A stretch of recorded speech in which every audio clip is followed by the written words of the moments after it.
RRB জেইতে আসা 18ই December 2024-এর প্রশ্ন নিয়ে এই ভিডিওতে আলোচনা করব। এর আগের ভিডিওগুলিতে আমরা 1 থেকে 20 পর্যন্ত প্রশ্ন নিয়ে আলোচনা করেছি, তারপরে 21 থেকে 40 পর্যন্ত। এখন এই ভিডিওতে 41 থেকে 60 পর্যন্ত প্রশ্ন নিয়ে আলোচনা করব। নিচের কোন যন্ত্রটি তড়িৎ প্রবাহের তাপীয় প্রবাহের উপর ভিত্তি করে কাজ করে? এটা হচ্ছে বৈদ্যুতিক ইস্ত্রি।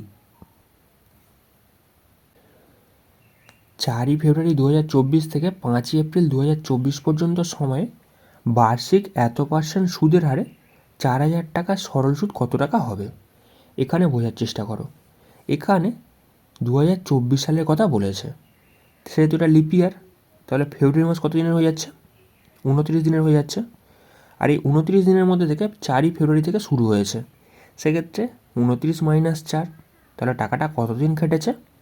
25 দিন খেটেছে ফেব্রুয়ারি মাসে। আচ্ছা, মার্চে কতদিন খেটেছে টাকাটা? 31 দিন। তারপরে এপ্রিলের 5 তারিখ পর্যন্ত খেটেছে, তাহলে 5 দিন। বুঝতে পারছো?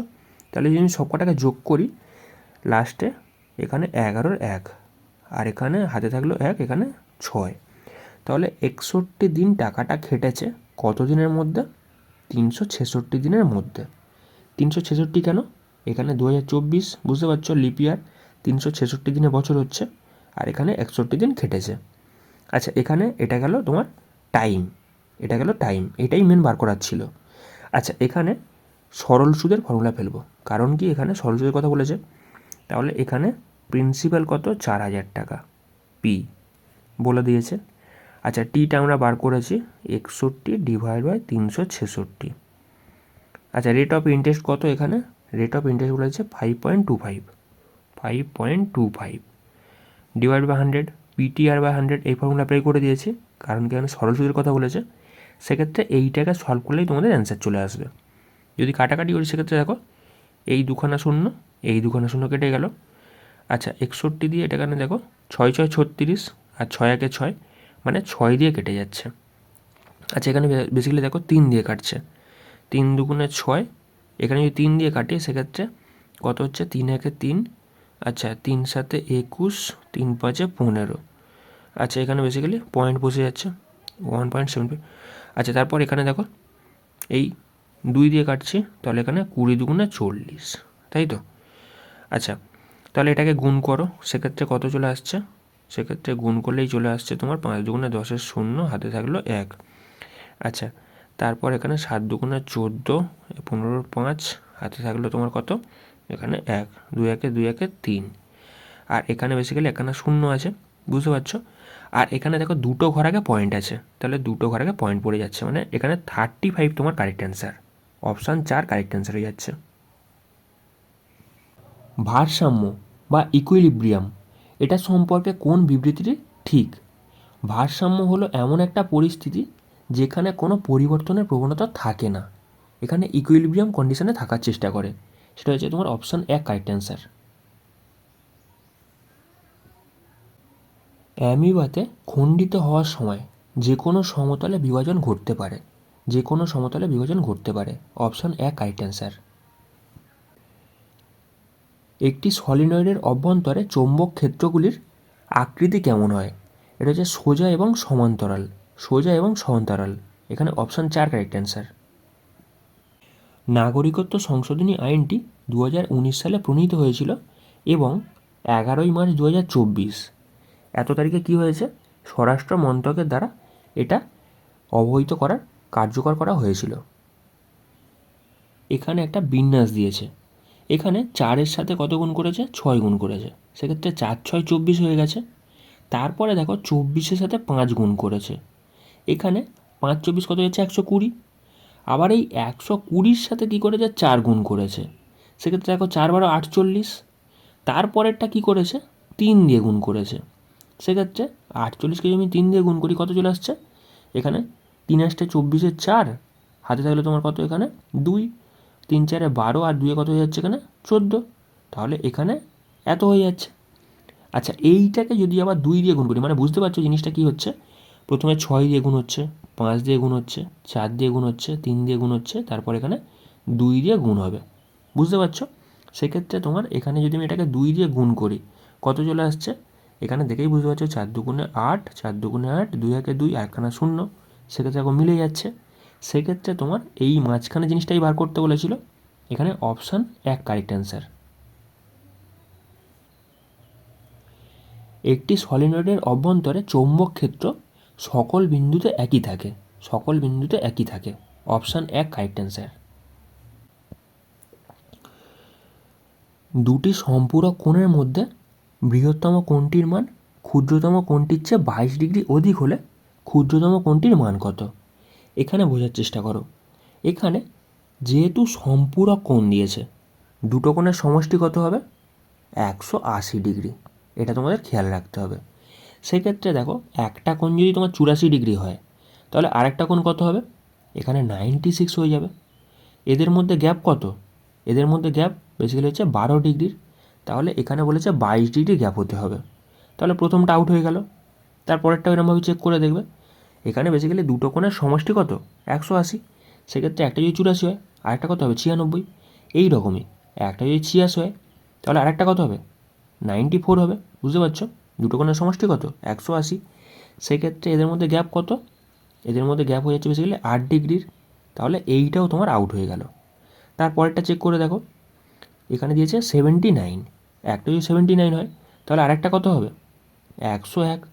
101 আর এখানে 79, দুটোকে যোগ করলে কত যাচ্ছে? 180। আর এদের মধ্যে গ্যাপটা কত? এদের মধ্যে গ্যাপ কত? ভালো করে খেয়াল করে দেখো, এখানে 22 ডিগ্রির গ্যাপ হয়ে যাচ্ছে। তাহলে এইটাই তোমার কারেক্ট অ্যান্সার। এইটাই তোমাকে জিজ্ঞাসা করেছে। Option C correct answer, option 3 correct answer. নিচের সংখ্যা এবং চিহ্নের বিন্যাসগুলো পড়ুন এবং প্রশ্নের উত্তর দিন। আচ্ছা, তারপর এখানে দেখো কি বলেছে, এমন কয়টি সংখ্যা আছে, এমন কতগুলো সংখ্যা আছে যেগুলো ঠিক আগে একটা সংখ্যা আছে, ঠিক আগে একটা সংখ্যা আছে এবং ঠিক পরে অন্য একটি সংখ্যা আছে।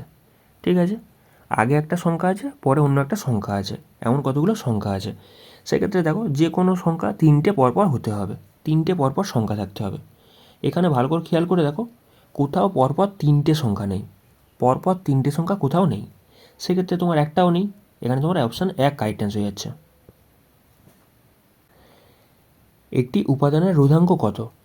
একটা উপাদানের কতটা প্রবলভাবে তড়িৎ প্রবাহকে প্রতিহিত করে তার একটি পরিমাপ, এটা হচ্ছে রোধাঙ্ক। পরবর্তী প্রশ্ন, এখানে একটা পৌনঃপুনিকের অঙ্ক চলে আসছে। এখানে ভালো করে খেয়াল করো, টোটাল নাম্বারটা আমাকে লিখতে হবে। যেমন এখানে 238 টোটাল নাম্বার, যার মাথায় পৌনঃপুনি নেই সেটাকে আমাকে বিয়োগ করতে হবে। যেমন এখানে 23, এখান থেকে আমাকে 23 বিয়োগ করতে হচ্ছে। আচ্ছা, ডিভাইড বাই যার মাথায় পৌনঃপুনিক আছে সে কটা 9 চলে আসবে। আর পয়েন্টের পরে যার মাথায় পৌনঃপুনিক নেই সে কটা 0 চলে আসবে। মাইনাস, মাইনাস না, এখানে ভাগ আছে, ভাগের চিহ্ন পড়ে যাচ্ছে। এর পরেরটাও সেম জিনিস, টোটাল নাম্বার 54, এখান থেকে বিয়োগ হচ্ছে কত? যার মধ্যে পৌনঃপুনিক নেই। আর তলায় চলে আসছে 9, এখানে 0। বুঝতে পারছো? সেক্ষেত্রে এখানে তোমার কী হচ্ছে, আচ্ছা এই বিয়োগটা করলে কত চলে আসছে? লাস্টে 5, আচ্ছা আগে 1 আর এখানে 2, 215 ডিভাইড বাই 90। আচ্ছা ভাগের চিহ্ন আছে, তারপর এখানে কত চলে আসছে? 49 ডিভাইড বাই 90। আচ্ছা এখানে 215 ডিভাইড বাই 90। আচ্ছা তারপর এখানে ভাগের চিহ্ন থাকার কারণে জিনিসটা উল্টে যাবে, গুণ হয়ে যাচ্ছে, ওপরে 90 নিচে 49, 90 90 কেটে গেল। সেক্ষেত্রে 215 আর নিচে পড়ে আছে কত? এখানে এখানে 49, জাস্ট ভাগ করছি। সেক্ষেত্রে দেখো 4 দিয়ে যাবে, 4 5 20 মানে 200। আর এখান থেকে 200 থেকে 4 বিয়োগ মানে বুঝতে পারছো 196। তাহলে এখানে লাস্টে কত? এখানে 9, তার আগে হাতে থাকলো 1 মানে 19, মানে 4 পূর্ণ 19-এর এখানে 49। এইটাই তোমার অ্যান্সার হয়ে যাচ্ছে। এটা দেখো অপশান 1-এ আছে, জাস্ট একটু সলভ করে নিতে হবে, তাহলে তোমাদের অ্যান্সার চলে আসবে। Option 1 correct answer. 10 জন শিক্ষার্থী প্রাপ্ত নম্বর নিচে দেওয়া হলো। এই ডেটার সংখ্যাগুলির সংখ্যাগুরুর মান কত? সংখ্যাগুরু মান যেটা বেশি বার আছে, এখানে কোনটা বেশি বার আছে? দেখো এখানে দেখো 18টা 3 বার আছে, বেশি বার আছে। সেক্ষেত্রে বেশি বার থাকার কারণে এটা তোমার সংখ্যাগুরু মান হয়ে যাচ্ছে, option 3। Indian culture a compendium of Indian history, culture and heritage, এটা কত সালে প্রকাশিত হয়েছিল? এটা হয়েছে 2021 সালে। নিচের সংখ্যা ও চিহ্নের বিন্যাসগুলো পড়ুন এবং নিম্নলিখিত প্রশ্নের উত্তর দিন। শুধুমাত্র বাম দিক থেকে ডান দিকে গণনা করতে হবে। এখানে বাঁ দিক থেকে ডান দিকে গণনা করার কথা বলেছে। এরকম কতগুলো চিহ্ন আছে, যেগুলোর ঠিক আগে একটা বিজোড় সংখ্যা আছে এবং ঠিক পরে একটা জোড় সংখ্যা আছে।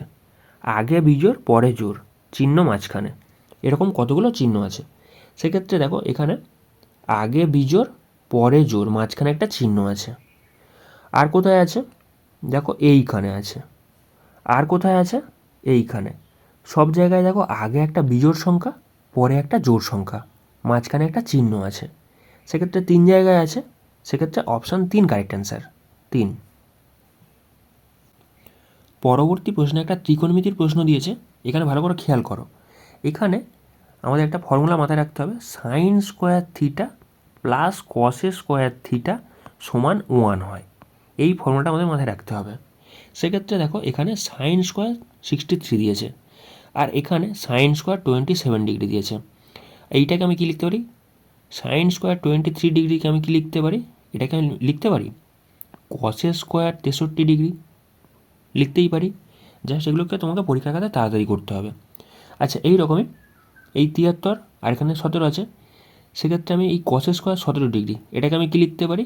এটাকে আমি লিখতে পারি সাইন স্কোয়ার তোমার বেসিক্যালি 73 ডিগ্রি, লিখতেই পারি। বুঝতে পারছো? সেক্ষেত্রে বোঝার চেষ্টা করো, এখানে সাইন স্কোয়ার 63 আর কস স্কোয়ার 63, এটা কত চলে আসছে? এখান থেকে 1 চলে আসছে। আর এখানে সাইন 73 কস 73, এখান থেকে কত চলে আসছে? 1 চলে আসছে। আর এখানে কস স্কোয়ার 90, এখান থেকে 0 চলে আসছে। সেক্ষেত্রে তোমার 2 correct answer, option 4 correct answer. নিম্নলিখিত জীবগুলির মধ্যে কোনটি পুনরুৎপাদন পদ্ধতিতে পুনরায় জন্ম দেয়? এটা হচ্ছে প্ল্যানেরিয়া। অযৌন জননের নিম্নলিখিত পদ্ধতিগুলির মধ্যে কোনটি কেবলমাত্র এককোষী জীব ব্যবহার করে? এককোষী জীব দ্বিবিভাজন করে, অপশান 2 কারেক্ট অ্যান্সার। পরবর্তী প্রশ্ন এবং আজকের শেষ প্রশ্ন, প্রশ্নে 1 এবং 2 এখানে নম্বরযুক্ত দুটো বিবৃতি দেওয়া আছে। বিবৃতিগুলির মধ্যে কোনটি প্রশ্নের উত্তর দেওয়ার জন্য যথেষ্ট তা চিহ্নিত করুন। এখানে বলেছে ABCDE এরা 5 জন উত্তর দিকে মুখ করে একটা সরলরেখায় বসে আছে।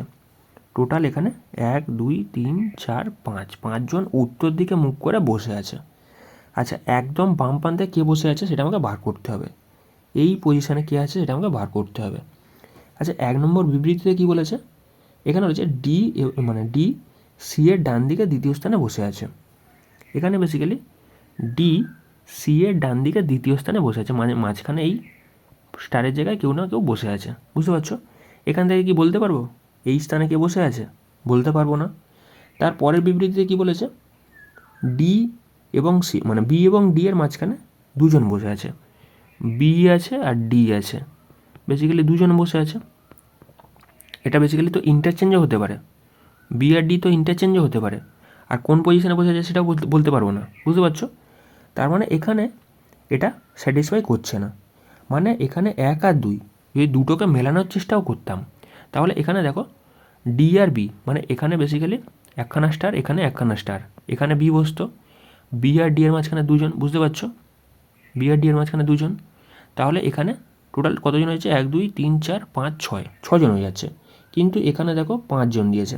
তাও এটা থেকেও বলতে পারছি না, মানে দুটো মেলালেও কিন্তু আমি বলতে পারছি না। সেক্ষেত্রে এখানে দেখো 1 আর 2 এখানে দুটোই উত্তর দেওয়ার জন্য যথেষ্ট নয়। দুটো এখানে যথেষ্ট নয়। এখানে অপশান 1 কারেক্ট অ্যান্সার।